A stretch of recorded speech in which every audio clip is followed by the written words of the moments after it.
국민의힘은 판세를 뒤집을 카드로 집토끼 단속에 나섰습니다. 한동훈 위원장은 박근혜 전 대통령을 예방하고 텃밭 PK를 찾아 막판 지지를 호소했습니다. 박근혜 전 대통령 대구 달성 사저 앞에 한동훈 위원장이 탄 차량이 들어서자 지지자들의 환호가 커집니다. 비대위원장 취임 이후 처음으로 박 전 대통령을 예방한 건데 박 전 대통령은 한 위원장에게 윤석열 대통령과의 단합을 강조했습니다. 박 전 대통령은 밝은 미소로 한 위원장과 악수를 나눴고 기념사진도 촬영했습니다. 30분가량 이어진 차담에선 국정 전반에 대한 대화가 오간 걸로 전해졌습니다. 우리 진 교수님이 항상 한 위원장더러 지지층 결집이 중요한 게 아니다. 외연 확장이 더 중요하다고 여러 번 얘기하셨는데 그럼에도 불구하고 박근혜 전 대통령을 예방한 것은 그만큼 급하다는 걸까요? 급하다고 볼 수가 있는 거죠.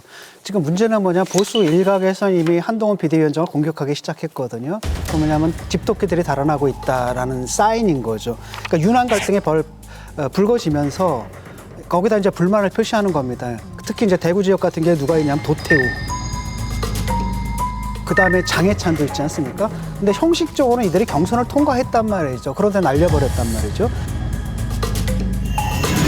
라고 했을 때는 우리 중도층의 입장에서는 잘했네라고 보지만은 그쪽 사람들은 그럼 내 의사는 뭐가 된 거야. 그들을 갖다가 경선을 통해 가지고 공천을 준 우리들의 의사는 무시당한 거 아니야? 라는 불만이 당연히 있을 수밖에 없거든요. 그래서 그거를 갖다 민심을 수습하러 내려간 것 같아요. 한동훈 비대위원장이 헛발질한 걸 세 가지를 꿨거든요, 기자들이. 첫 번째가 김포 목련꽃. 그러니까 그 목련꽃 필 때까지 김포 서울 편입하겠다 했는데 지금 김포 서울 편입될 가능성이 있어 보입니까?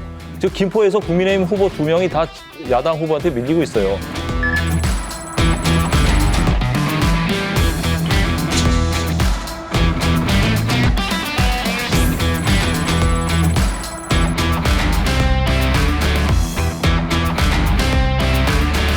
두 번째는 뭐냐면은 김영주, 이상민 영입. 그거는 정말 저기 자충수였어요. 차라리 그분들이 공천에 불만을 품고 나가서 무소속 출마해서 3자 구도 받는 게 훨씬 유리하거든요. 이것도 헛발질한 거다 얘기하고 있고.